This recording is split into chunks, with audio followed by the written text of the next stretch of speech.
Yeah, welcome everybody. Fly Racing Moto 60 show. Thursday, June 8th. 2 minutes early even. We're starting early. That's what we're doing on this show. We promised an hour. We're going to give you more than that. Under promise and over deliver. Round 3 of the motocross series picking up this weekend in Thunder Valley. And the only question is, will Jet win again? And I like his chances to do that. 702-586-7857. Give us a call. Let's talk Thunder Valley. Let's talk MXGP, whatever you want. Let's talk Canadian Moto if you want. We had Dylan Wright on Monday's Pulp MX show. Thank you to the folks at Fly Racing and as well Plum Creek Funding, Maxxis Get, Decal Works, Maxxis Tires, Vertex Pistons, all of those guys on board with us, as well as, of course, the folks at 100% as well. We're giving away, I've said 100% goggles tonight on the show. We're also giving away some Fly Racing tie-downs as well. So thank you for listening. Again, Michael Lindsay and Jason Weigandt on the show today. So let's get into it. First up, taking your calls over there, holding things down. Coming in first.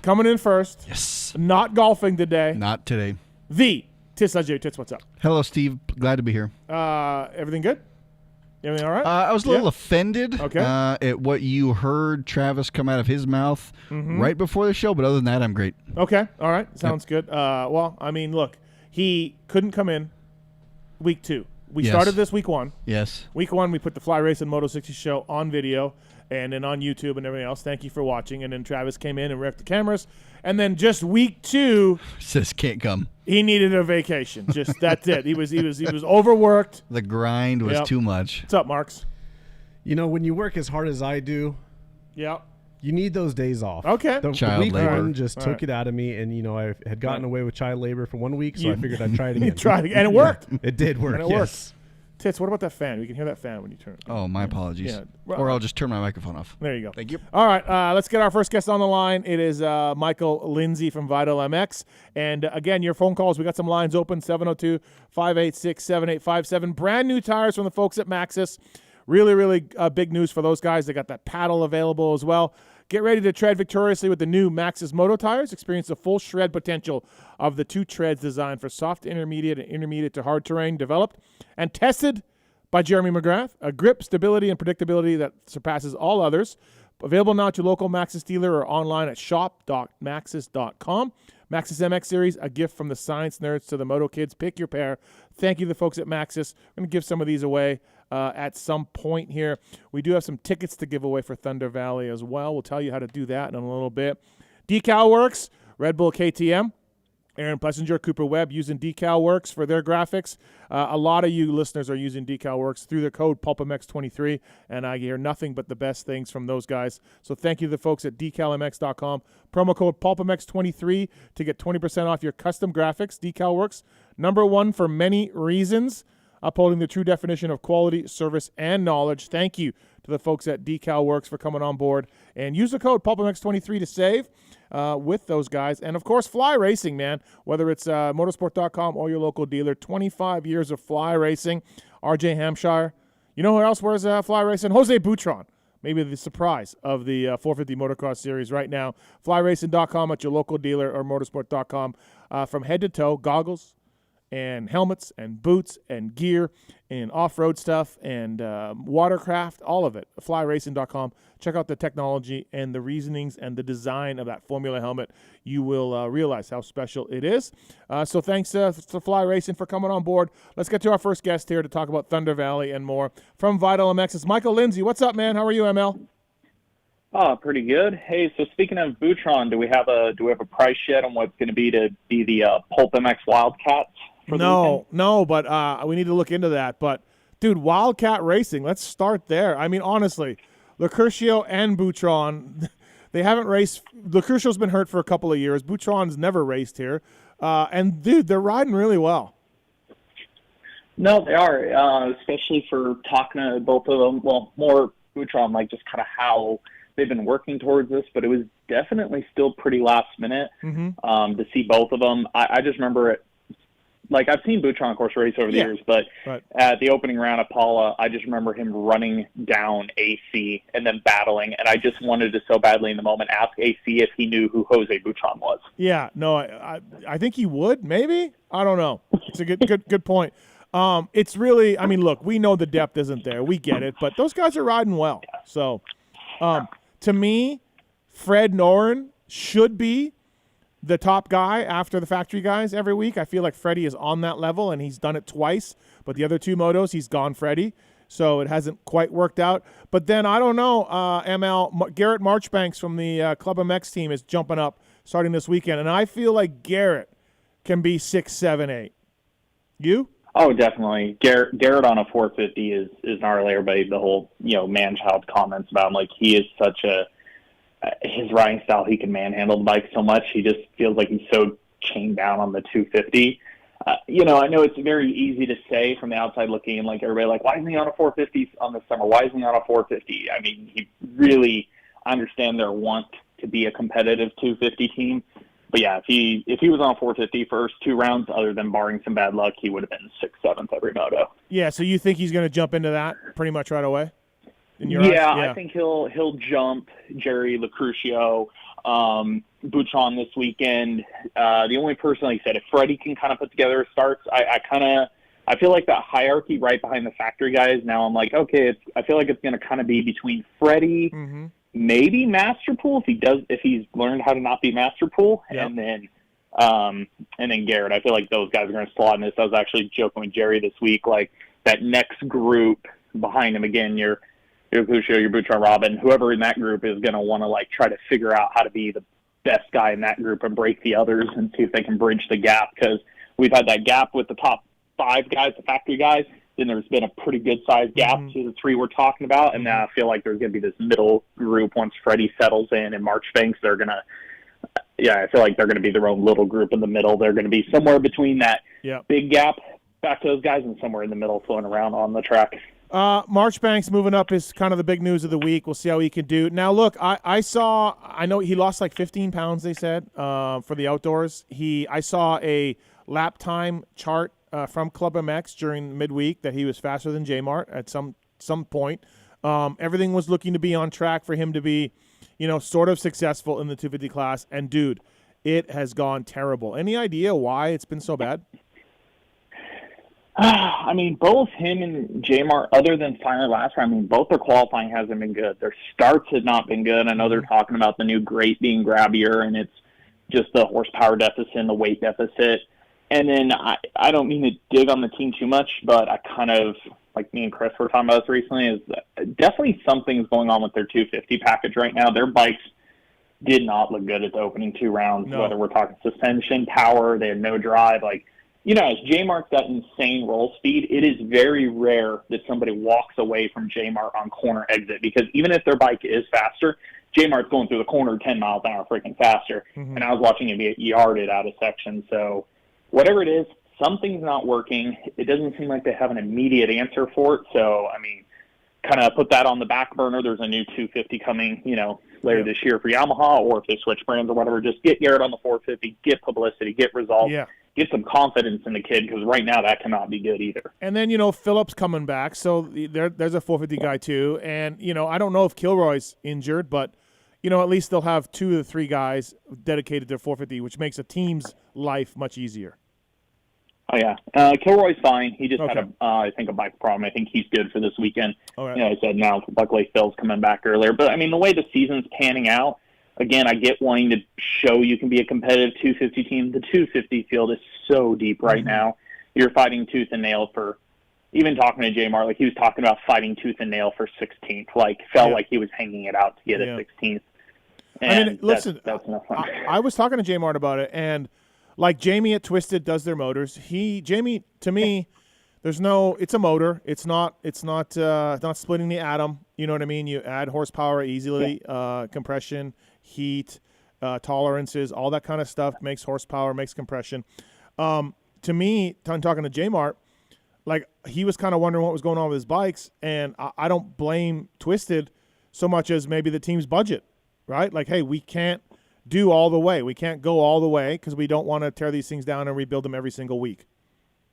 to me. No, I agree with that. Yeah. I think in years past, you saw when Garrett's been on their 250, like they've struggled more with DNS, and I mean the whole time JMR, like they need to get through races. Yeah. And I also feel like the last, maybe it's deceptive for them, because I think the last 2 years outside of the Star Bike, you had KTM jump to a new board stroke, you had the Honda change, like, and then the Cowie did. Mitch's guys talk about, like Forkner and them talk about, it's taken them almost 3 years to get to where the engine was before the board stroke change.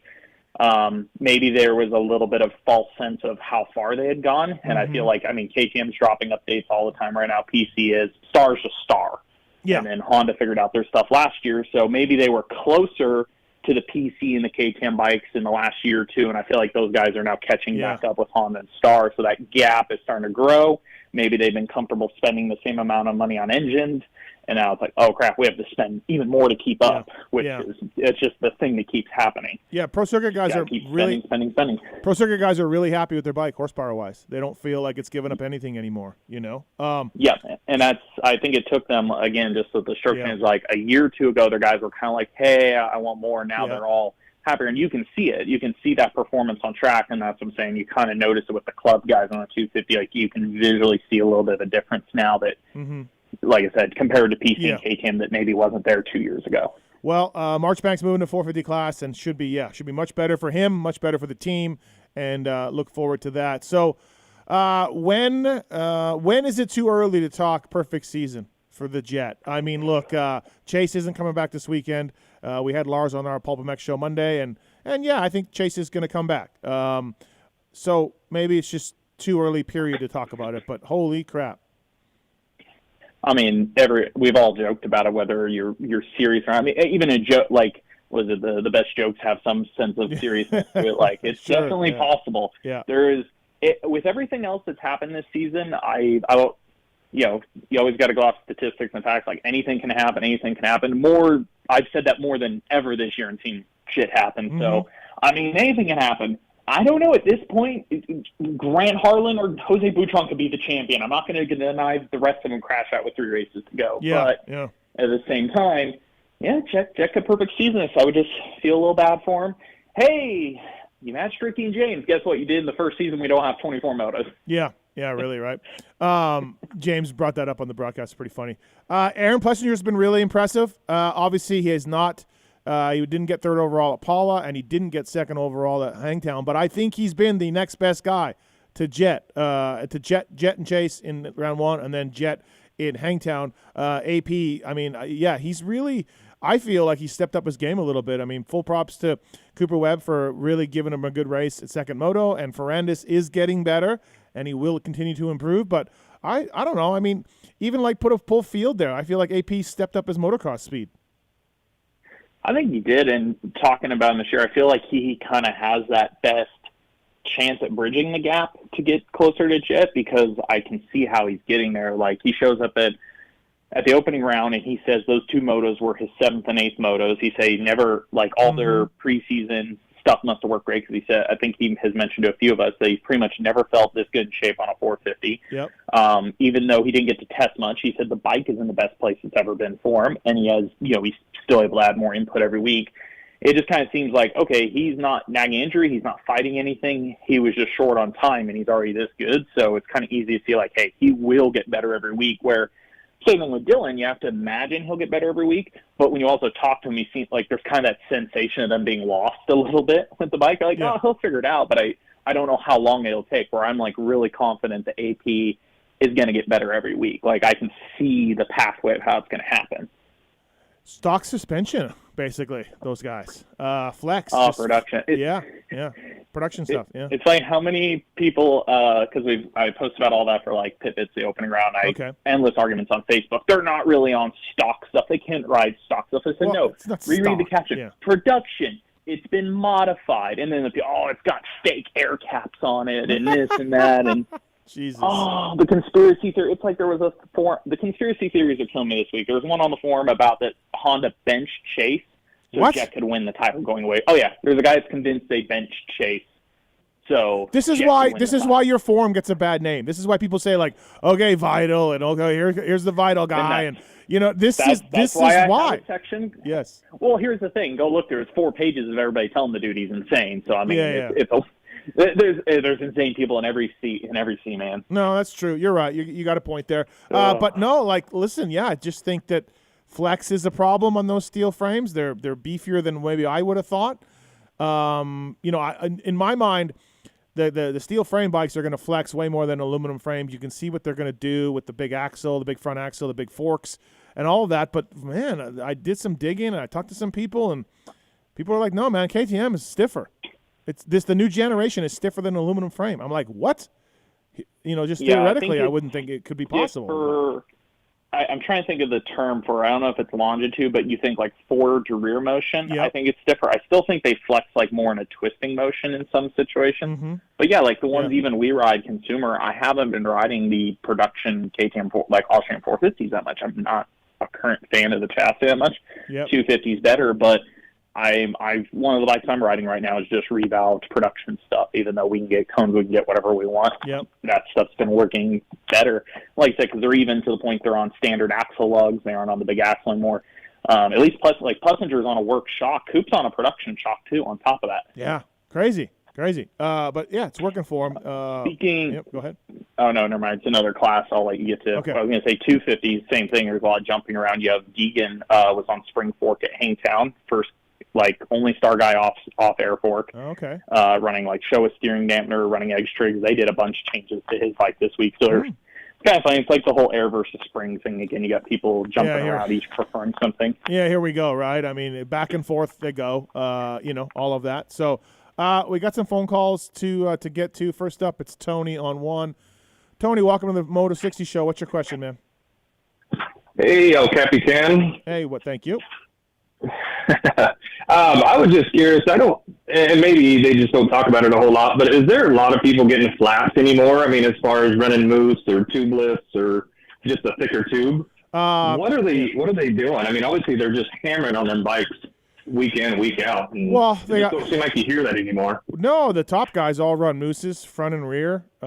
Maybe not always in the front, but always in the rear. And then the heavy duty tubes work pretty damn good now.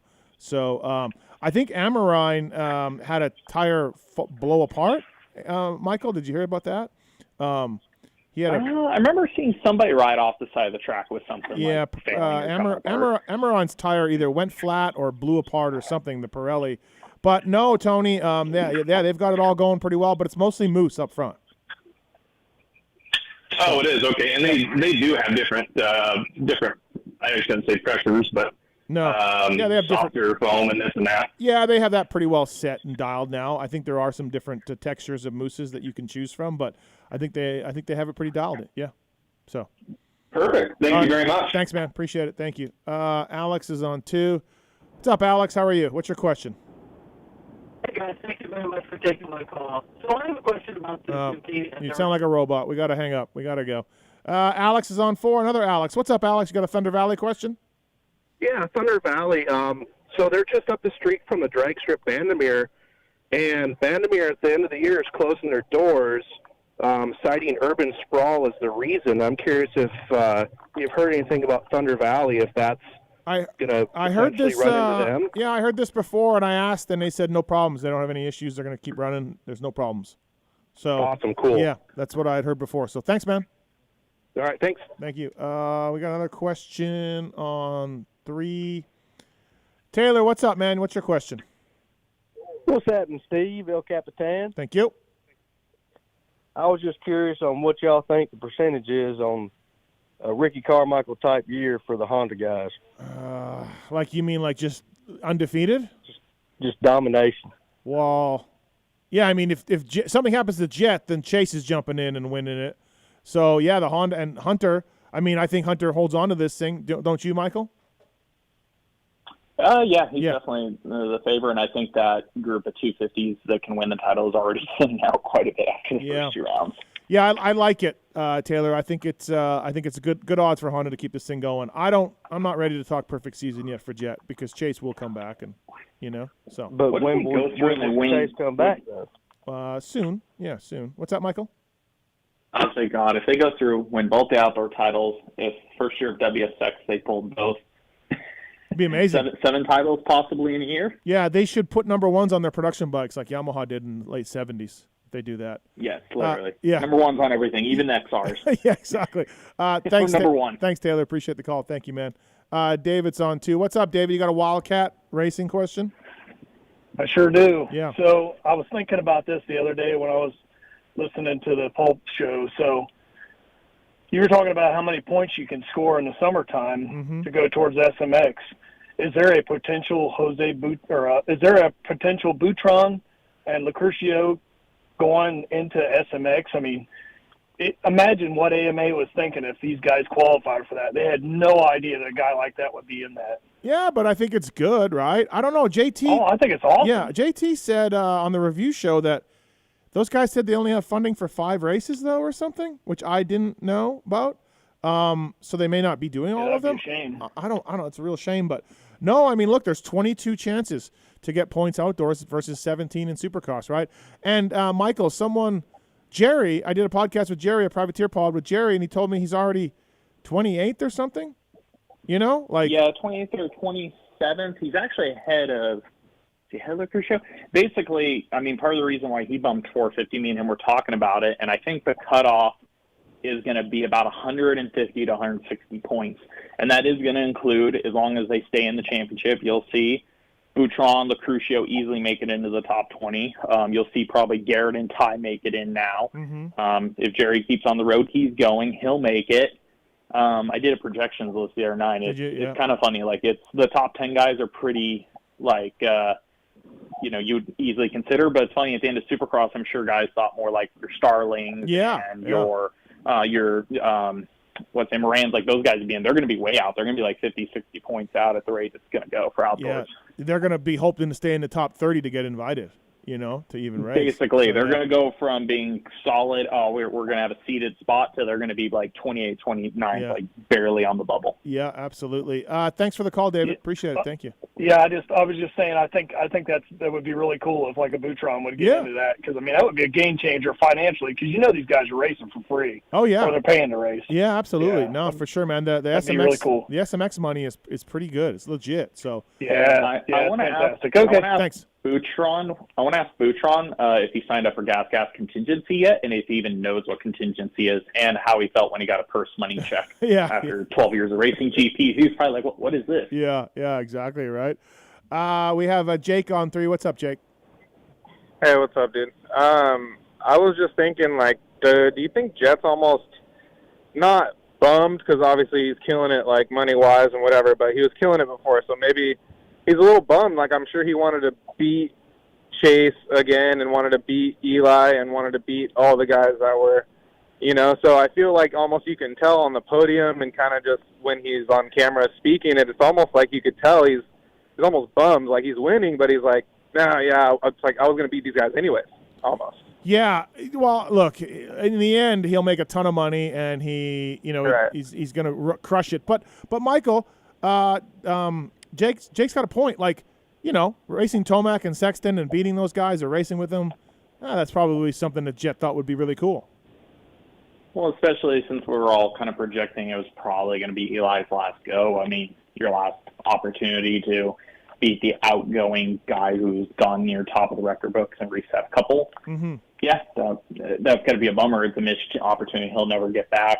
And that's I'm loose about this here night. It's like, well, on one hand, yeah, it's going to be super enjoyable just from a domination factor, from a fun factor, a money factor. At the same time, he's not really, I hate to say it, he's still learning something being in the 450 class, but this probably isn't the learning experience that he almost needs for next year, if there's an example, because I've still been waiting for this whole thing of, like, what happens when Jet gets pressured on 450? Can he stay calm, cool, and collected? Yeah. And we're going to have to wait a whole nother year at this point to figure that out. Yeah, for sure. Thanks for the call, man. Appreciate it. Thanks, Jake. No problem. Talk to you guys later. All right. Alex, what's up, man?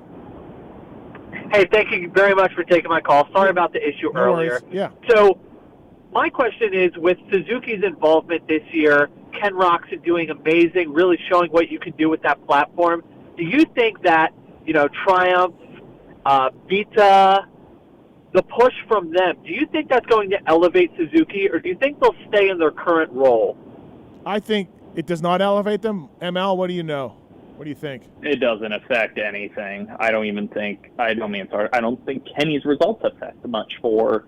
I mean, they do get support from Suzuki, but they're still a private effort in the sense of the equipment they build, technical information, things like that. Mm-hmm. So I don't foresee it really changing anything. Good for the sport. The more OEMs, the more rides, the more paychecks. Like that's all effect, but I don't think it's going to affect really the output or outlook of any of the other OEMs. Yeah, I don't think so either, Alex. Thank you very much Thanks, for man. taking my Appreciate call. it. Have Thank a you. great day. Couple things with HEP too. I think they're shopping for a manufacturer. I think they're taking some meetings, and they're talking to Ferrandis as well for next year. So that'll be interesting to see what happens there. Yeah, I think there's going to be two fun ones for teams this year. Potential OEM switches, potential for club, potential for HEP. They'll talking to different OEMs and seeing where that ends up. Yeah, I know Suzuki and Chris Wheeler, they're happy, everything's great, but I don't think they're not going to step up, right, with more money and more support and factory stuff. Like, it's not going to happen, like you said. Yeah, and listening to Kenny, like when he did the World Supercross press conference, like one of the questions I asked him is, okay, you're doing 3 years here. Are you committed to HEP yet? And he didn't say no. He said, that's still his primary thing, but he's kind of hinted at, he's like, I'm waiting to see what they're figuring out. So, right. He's got to know before he signs them on. Which doesn't, even though he's clicking with the Suzuki, you got to imagine any OEM HEP's going to work with, if it's going to be a better deal, like it's still probably going to be something he's happy with. It's just waiting to figure out what the whole program's going to look like. Yeah, I don't see Kenny getting back on an OEM factory team. Do you? Correct. I don't, because he just did the 3-year WSX deal. Like, I talked to Bailey about this. Like, I get their feeling of, the OEMs are against this or that. But if you're an OEM, you've got somebody like a Ken Rocks you want to hire. You go to them, they're like, hey, I want to race this series for half the year. I'll have to ride your bike on a different team with different marketing. It's kind of like, it would be like Jamie working for you for half the year and me for half the year, working at Walmart half the year and Target half the year. Why would the employer want to do that? They don't have to. They can go hire other people they can hire all year. So, I mean, I don't think it happens. I think I think really HEP is the perfect team. Well, there's only really 2 teams that can do his schedule that he would prefer: US, WSX, SMX. That's basically HEP and Firepower. Mm-hmm. Yeah, good point. Which he could go back to Firepower. You're right. He had a good relationship. Yeah, so I guess when I say there's no other place for him to go, Firepower could be a legit option. Yeah. All right. Okay, go ahead. No, good. Thank you to the folks at Plum Creek Funding. If you're looking to purchase a home in 2023, if you're a first-time buyer, investor, you got a vacation home like ML, Plum Creek Funding has programs that suit your needs. If you already own a home looking to pull cash out, contact a professional of over 25 years of experience, ZACH at plumcreekfunding.com, Zach at plumcreekfunding.com. 12 different states. Zach's done a lot of mortgages and property things for people in the moto industry. He's done a good job. So check him out. Reach out to Zach Morris today, 720-212-4685. Thank you to Fly Racing, of course, Plum Creek Funding, Maxis, Get, Decal Works, Vertex, 100%, all on board with us. Pulp 30 is the code to save with 100%. From glasses to casual wear to goggles, Pulp 30 is the code to save with 100%. And check that out. Great mountain bike stuff as well. I've got some of it. I wear it a lot. So Pulp 30 saves you on everything at 100%. And whether it's the Jet Lawrence, whether it's Star Racing guys, Coupe, AP, all of that, you know the name, you know the goggle they wear. Pulp 30, code to save. All right, let's get some more questions. Matthew's on too. What's up, Matthew? Really no problem. I looked at the time right now when I said that. Hey, what's up? Hey, sorry about that. Yeah.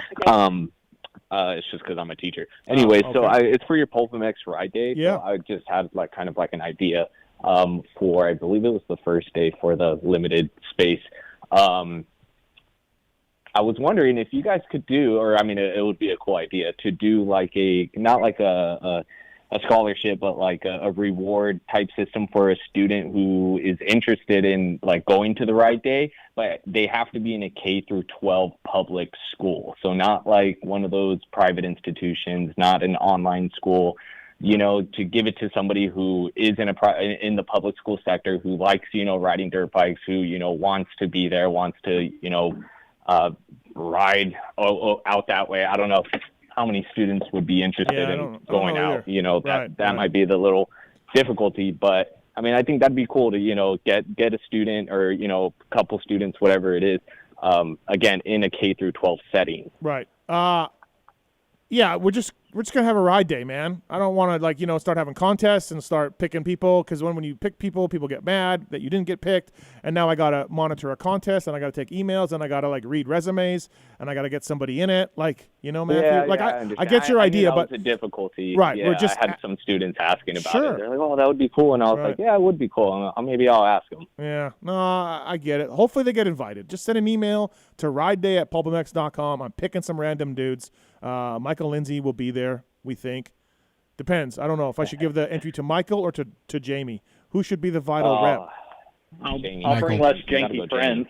Yeah. Michael's not going to bring any janky friends, so that part's good. Nice. All right, next. I got a next quick question. Okay, go ahead. Have you noticed a change in the Lawrence demeanor on the podiums as of recently? Because I totally have. Michael, what do you think? I guess I don't know. Not too much. I feel like the way they speak, kind of the things they talk about in the race, are pretty generally the same. I don't know. Their interviews are pretty. What's the word I'm looking for? Predictable sometimes. I just kind of know what they're going to talk about. Yeah. I don't really notice it, to be honest. All right. I don't know. I kind of feel like the energy and the enthusiasm is kind of just not there the way it was, for Jet back, when he was first originally winning. Yeah, but maybe he just started winning. And who is the same? Ricky, James, Chad, right? They all change. Yep, right. every single one. Okay. So I probably agree with you on that. But thanks, man. Appreciate it. Thank you. Thanks, man. Appreciate it. All right, Michael Lindsay here. Got Chance on one has a race tech rant. What's up, Chance? What's your race tech Yeah, rant? I got a race. My rant is, can we get ESPN or somebody to go back and remaster all the old Supercross races and motocross races? Because I try to watch them on YouTube and stuff like that, and it's painful, man. It's blurry. Right. You can't hardly see anything. And, there's a lot of politics involved on who owns old Supercross footage and old motocross footage. There's been few different people. Feld owns all of it from 96 up.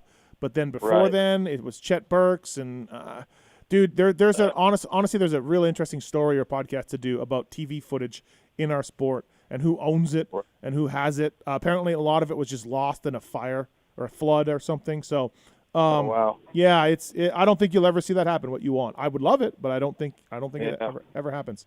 Thanks, man. Thanks for the call. All right, man. Thanks. Appreciate it. Thank you. Let's give away a pair of tickets to the folks at the pair of tickets to Thunder Valley. Let's do 3 people. 3 people win 2 pairs of tickets. Pair of tickets. 3 people win. 3 people each win 1 pair of tickets. Thank you. Thank you. 702-586-7857. Courtesy of the folks at Namira. Thank you to those guys. We got a J-Mark question on 5.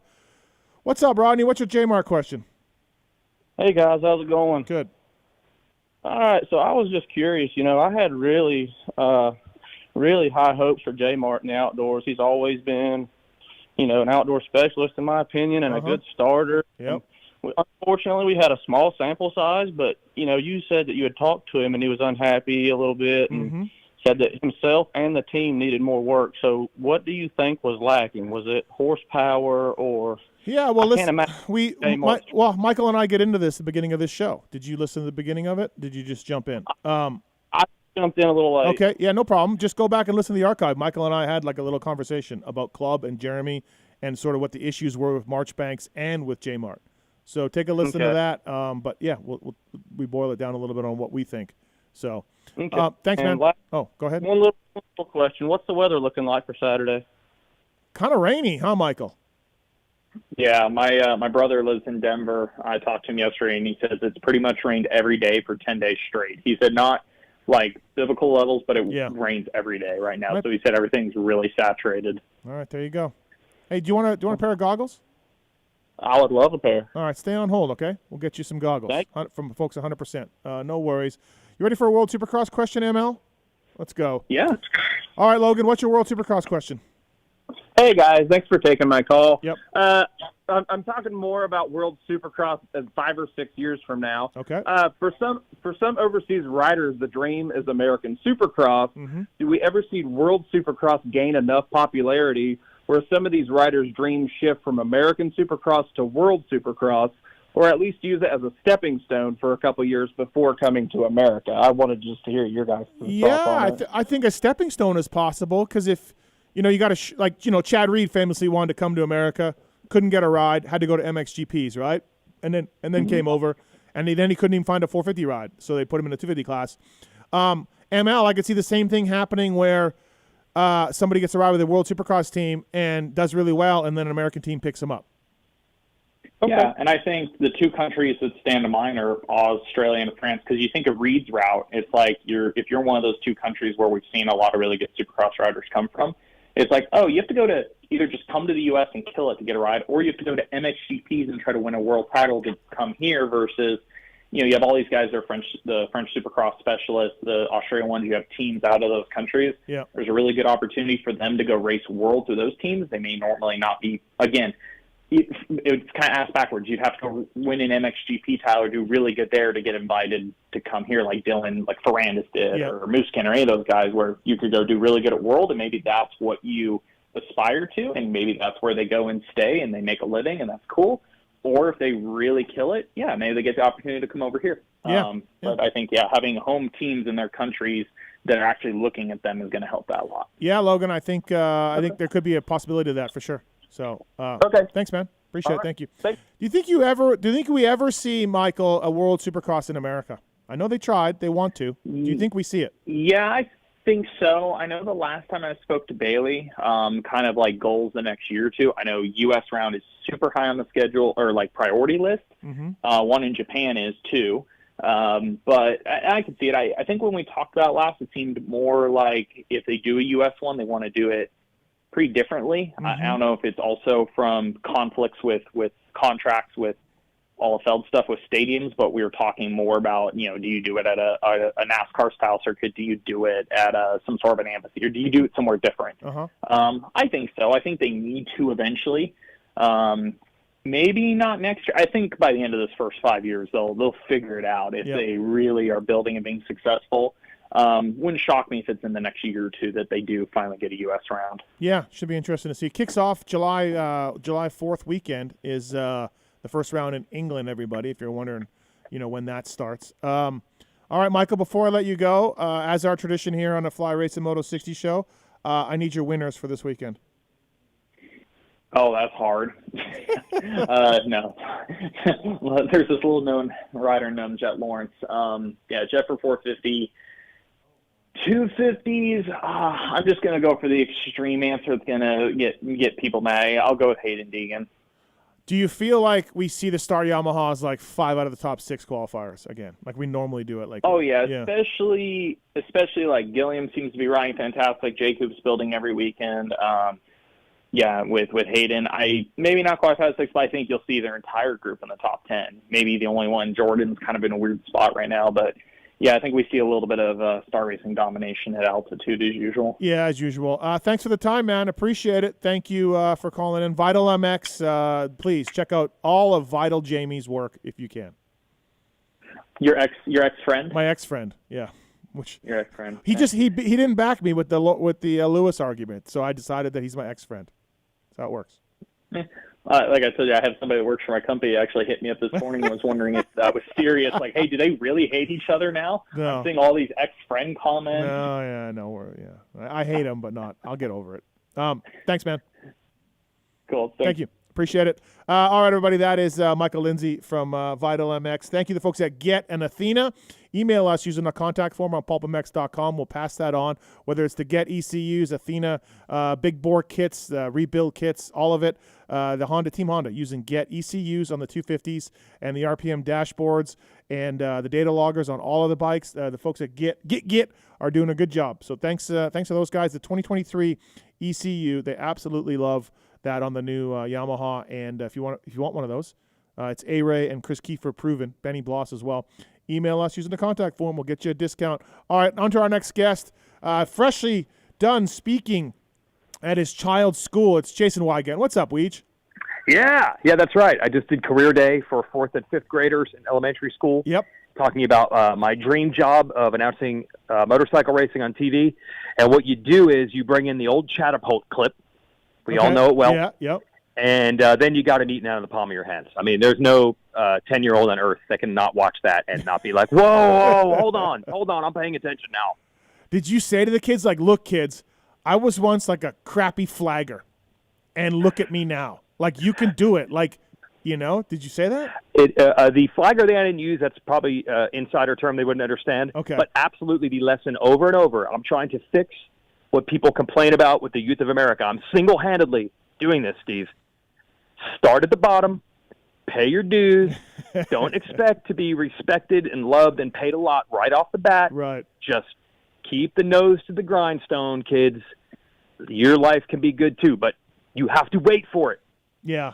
Yeah, you just Got to can't be jump handed in. over. And you can't be a social influencer as a career. That can't be your career choice.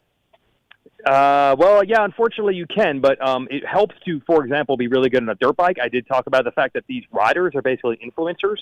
But yes, they do have a 1 in 1 billion athletic talent and daring and risk first, and then they become influencers later. A friend of ours is a teacher, and she told us that someone in their, I think, 5th grade or 4th grade said they want to be an influencer when they grow up. Well, sounds crazy, but if 12 years ago, if one of these kids said, I'm going to start a YouTube channel just playing with my toys, they probably would be. So it's been done. It's a good point. You're fucking kidding me. It's a good point. That's a real job. Hey, so Mutter this weekend? You know what? I'm going to take a tack you didn't expect. You showed me the weather report, I think, on Tuesday, right on schedule. Yeah. I kind of feel like we need it. Oh. These first 2 tracks, they've been hard and dry. I don't know how your guy Lewis feels about it. I know you talked to him for 5.5 hours on Monday, but I'm sure it's not exactly what he expected. He is not getting what he thought when he thought of American outdoors. No.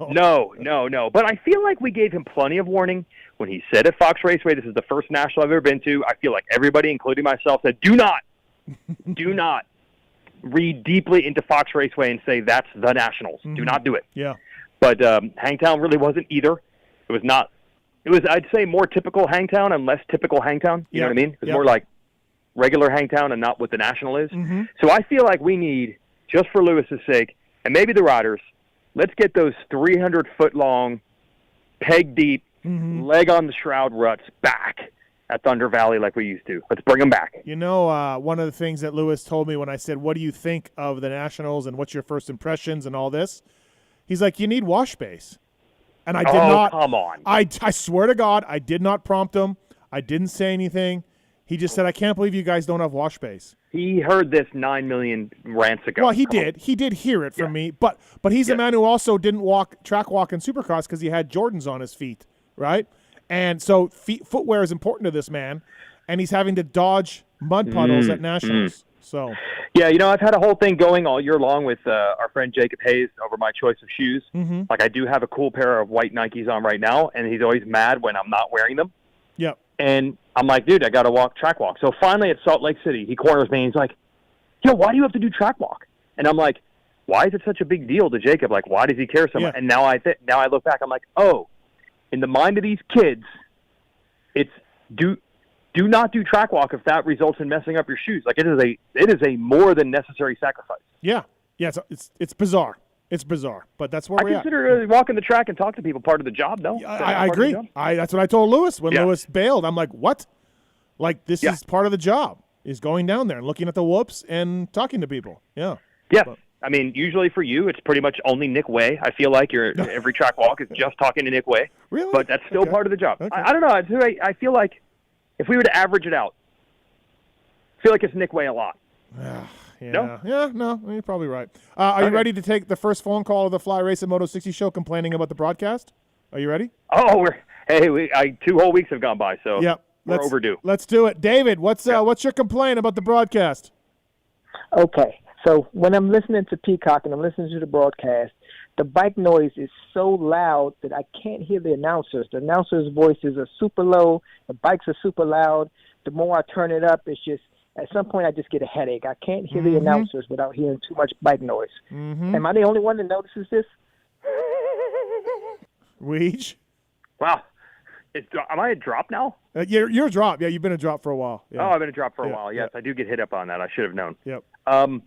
I've actually heard, and I'm not sure, the fans listening right now can help me answer this question. As dumb as it sounds, I've heard, because I complained about this back in the day, long before I was even on the shows. And some people have said, like, no, that's like your local outlet messing that up. So I wonder, is everyone getting that same balance of the bikes are too loud and the announcers are too quiet? I really wonder that. Because if it is, then it's something we could just change at the track universal for everyone. Yeah. But I'm not even sure that's the case. I don't even notice. I don't. See? Yeah, I don't know. I want to know technically what changes where one person on a channel or a Peacock or whatever it is gets a different volume mix. Is it your actual TV or a computer or phone?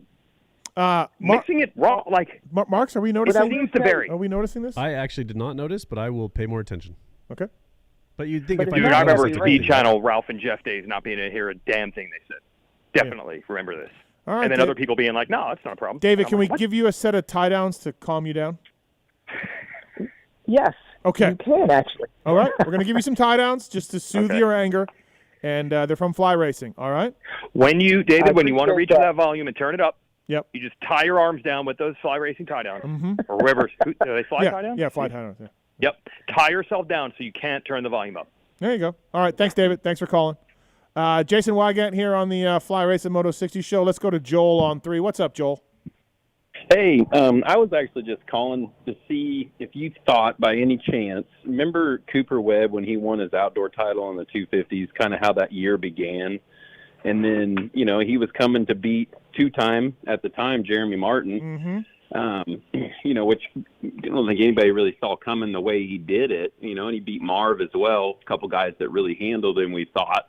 Do you think he could do anything like that this year? I mean, I know Jet's elite is elite yet, but Cooper just seems to have a way to keep up with these guys that are just way better than him, but somehow there he is. Right. What do you think, Weege? Is this something like a late MX season push? It's not. It's definitely not the same as it was then, because even in the previous 2 years to that, I mean, Webb had run with Marvin and Jeremy before. He didn't win the title, right? But he had won races, and he had shown that he could go about as fast as anyone in that 250 class outdoors.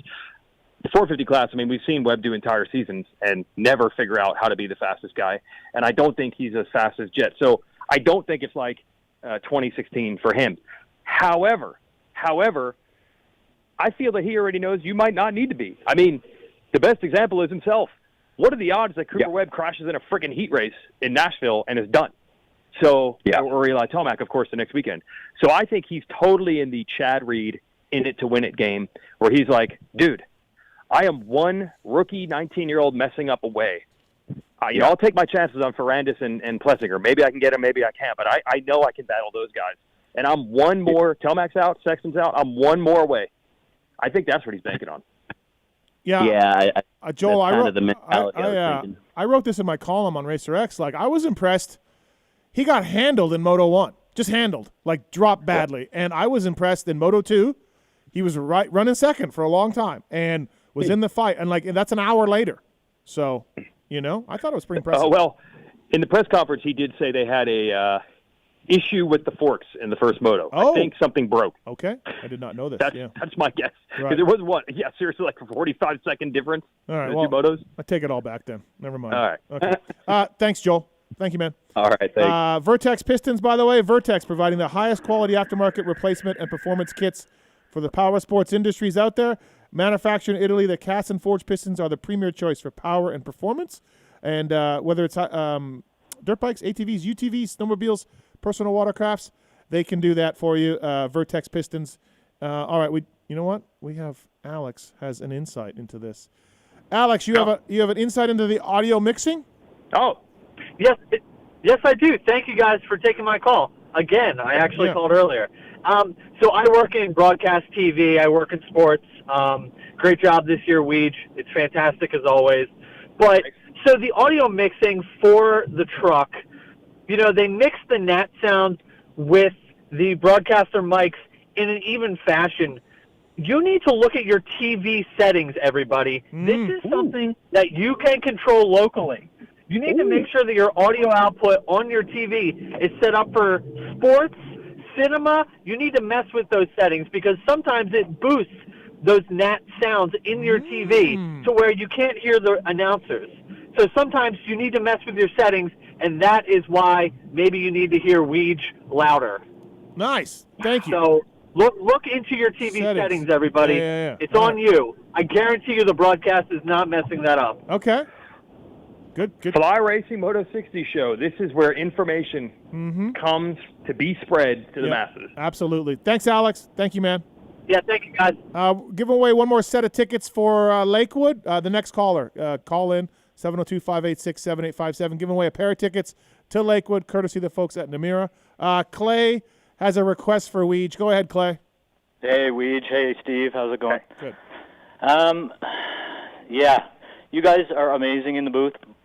But thank you. We get me. Not thank you. He doesn't do anything. Yeah. No, it was funny at first, but can you try to get James to say frustrated instead of frustrated?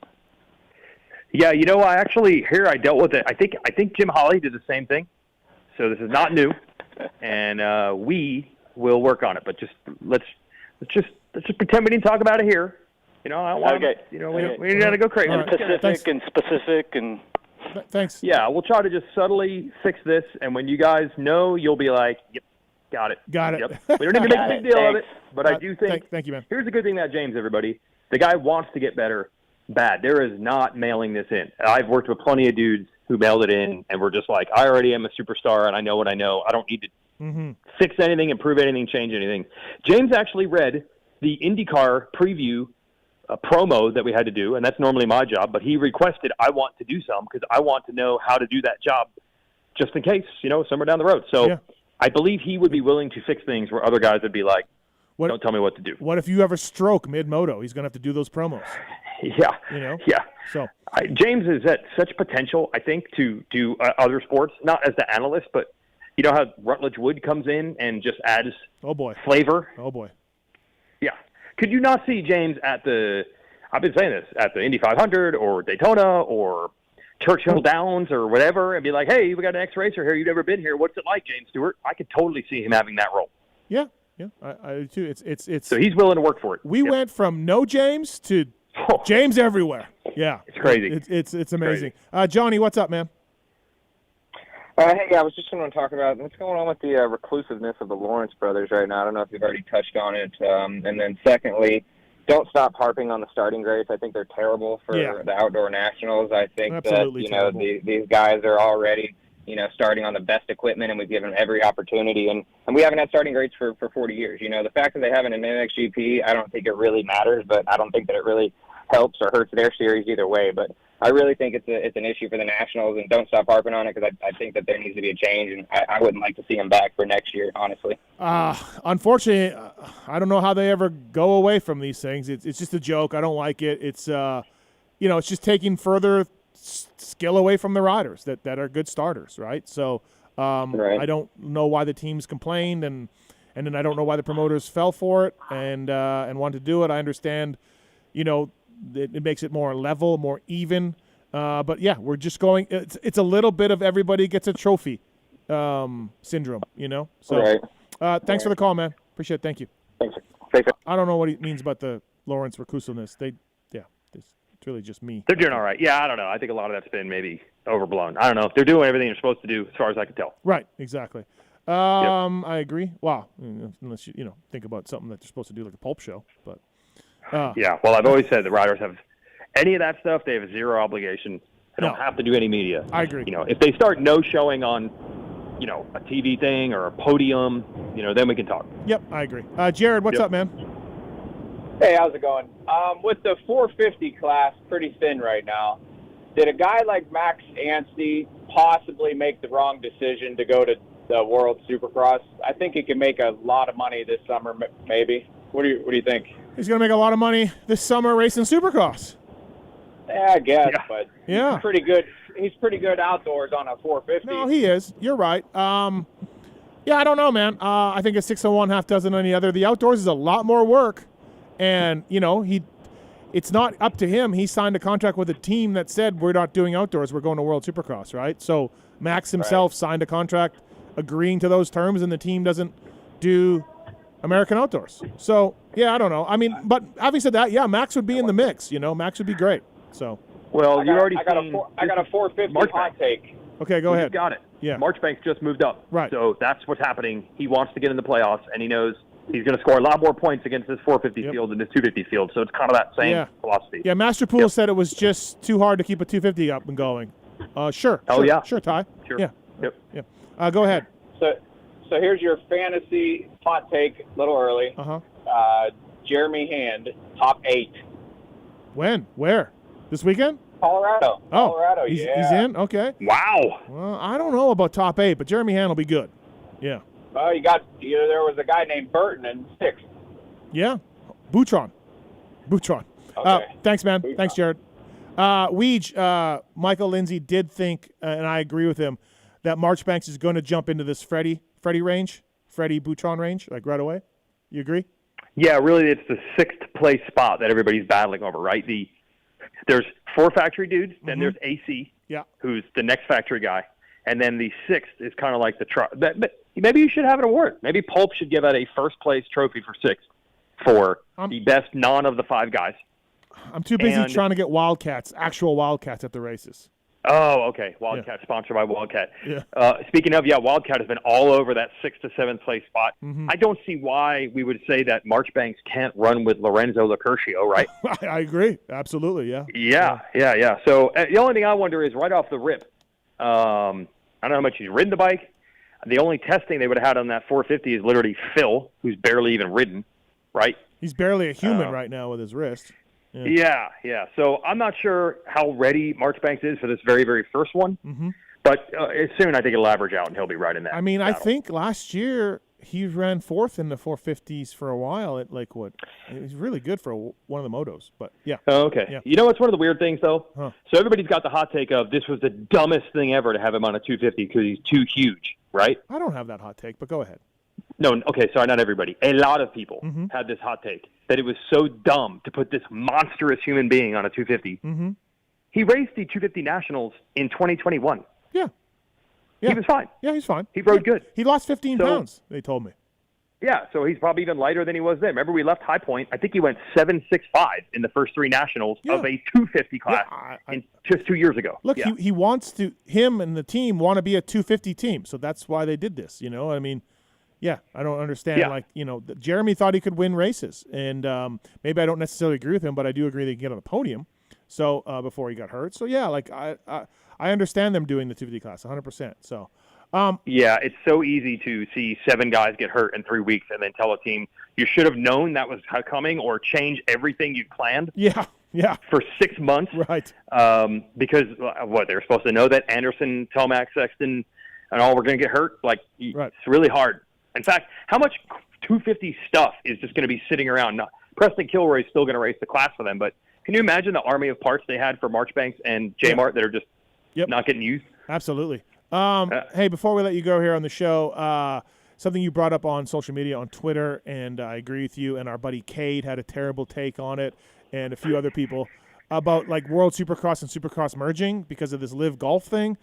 First of all, totally different backers. It's a different series. I mean, I just don't understand where you could just. This is the same people that are like, I don't know why our salaries aren't disclosed. It's literally something. It's called a union, and you just can't even talk about it. You can't even compare it. So, I don't understand that. Yeah, I understand the basic parallel of we lived in America and we had an American-based golf thing, and then a other group internationally came in, and I say the word internationally because it's not even from the same country. This is Saudi money for Live Golf, and I know very little about this. Yep.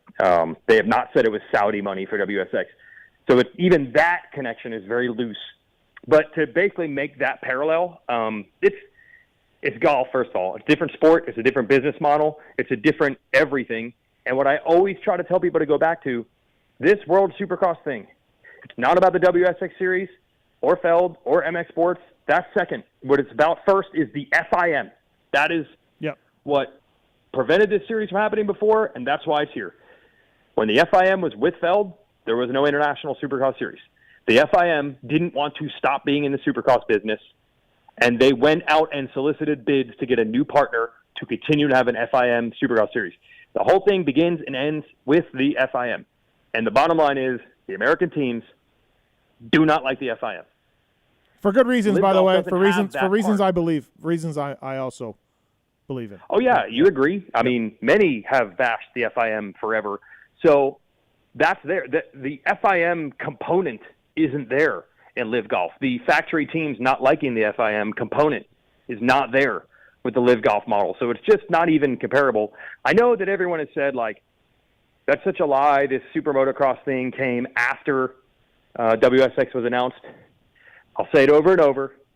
Feld chose to let the FIM sanction lapse in June of 2021. That's what started this whole thing. They were choosing to accept that the FIM would probably end up with a rival series at some point. No one knew what it would be. Do you think they knew that? Do you think they thought that would happen? I believe two things. A, I believe the FIM said that. Okay. Okay. But B, wasn't the suspicion always that the reason that you would keep the FIM sponsorship with some of the problems that it comes with is because you knew that would happen if you didn't hold it, right? I guess, yeah. I Well, remember you when said it yourself, like, we knew, the reason to stay with the FIM is because then no one else can become the FIM. Yeah, no, but Supercross series. but I never actually thought that would happen. Like, I remember FIM put out a press release saying they're soliciting bids for a Supercross series. Instantly. They said it Yes. instantly. And I just laughed. I'm like, who would ever want to do that? Who would ever want to, think that they can, be a better I just laughed. But yeah. Well, likely or unlikely, it introduced the possibility that it could happen, and then it did. It had to have been known that there is a chance that this will happen. If they don't, if the FIM and Feld stay together, there is no WSX series. Yeah. So that's what this whole thing is about. I'm not going to go any further into the FIM. Plenty of people talk plenty of trash. I don't need to do it. But that's just a completely different dynamic than the Live Golf excellent. PGA thing. Yeah, I agree. Yeah. It's And also, I believe, I don't know much about golf. I believe that the Live Golf thing, as I said, is a way for the Saudi backers to legitimize themselves in the Western culture, because golf is a big enough, mainstream enough sport that maybe you can do that. Mm-hmm. Our tiny sport, it's not going to make international relations between countries and regions of the world change. No. So it's really not similar at all. Sports washing. Sports washing is what they Yeah, call I it. don't think Yeah. they're not. It's not changing the way people think of a country if they back a Supercross series. There's only about, 1 million of us around the world that even know this sport exists. Is it a million? Is there a million? Yeah, I don't even know. Is it a million? Right. I mean, golf is just fantastically more popular and known.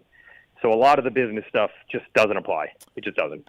All right, everybody. That's the Fly Racing Moto 60 show. You heard it here first. Weigandt is calling for a mutter for the first time, maybe ever. Let's do it. Let's do it. Let's celebrate the mud. And before we let you go, give me your winners this weekend. Going to go with Jet Lawrence and Hunter Lawrence. How about that? Okay, all right. Nice. Way to Yeah, go out on yeah. that limb. Yeah. By the way, everybody, Stu already made the joke on our post-race show. Jet cannot go 24-0. Yeah. Can only go 22. Yep. So we're already there. Love it.